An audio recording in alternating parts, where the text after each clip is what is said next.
Marcus Chen wiped grease from his hands as the sleek vessel landed in Bay 7 of the Frontier Station. He'd seen plenty of alien ships during his 3 years as a mechanic on this backwater outpost, but nothing like this. All crystalline edges and quantum flux engines that hummed with barely contained power. The hatch opened and she emerged, Princess Velera of the Azurian Empire.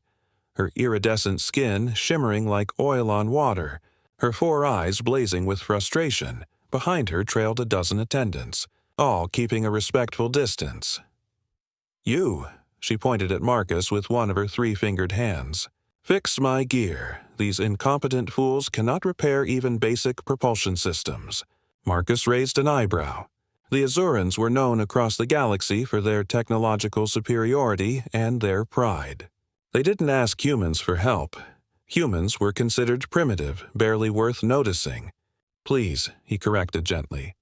"The word you're looking for is please." The bay fell silent. Velera's attendants gasped. One doesn't correct royalty, especially not Azurian royalty. Her 4 eyes narrowed, but then something unexpected happened. She laughed. A sound like wind chimes in a storm. "Very well, please, human, fix me gear." Marcus spent 6 hours elbow-deep in her ship's quantum core. The problem wasn't complex. A simple misalignment in the flux capacitor array, but it required human intuition. A peculiar ability to see patterns where pure logic failed. The Azurians, for all their advancement, had optimized the creativity out of their species millennia ago. When the engines roared back to life, Velera watched him with newfound curiosity. "How did you know?" she asked. "Sometimes things don't need to make sense mathematically," Marcus explained. "Sometimes you just feel what's wrong." Over the following weeks, Velera returned.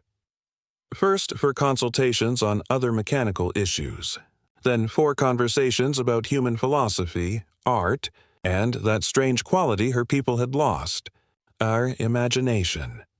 The Azurian court was scandalized when she announced her choice of consort, a human. Impossible, but Velera had discovered something Herempire had forgotten. That advancement wasn't just about technology, it was about adaptability, creativity, and the courage to see value in unexpected places.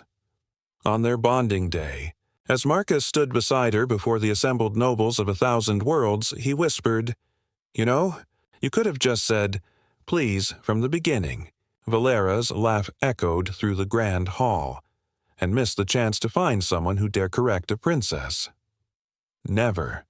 Humanity had reached the star snot through superior technology or ancient lineage, but through audacity, ingenuity, and the simple refusal to be dismissed. And sometimes that was enough to change an empire. Marcus Chen, mechanic from Earth, had fixed more than just her gear. He'd reminded an entire civilization what they'd lost, and in doing so became legend.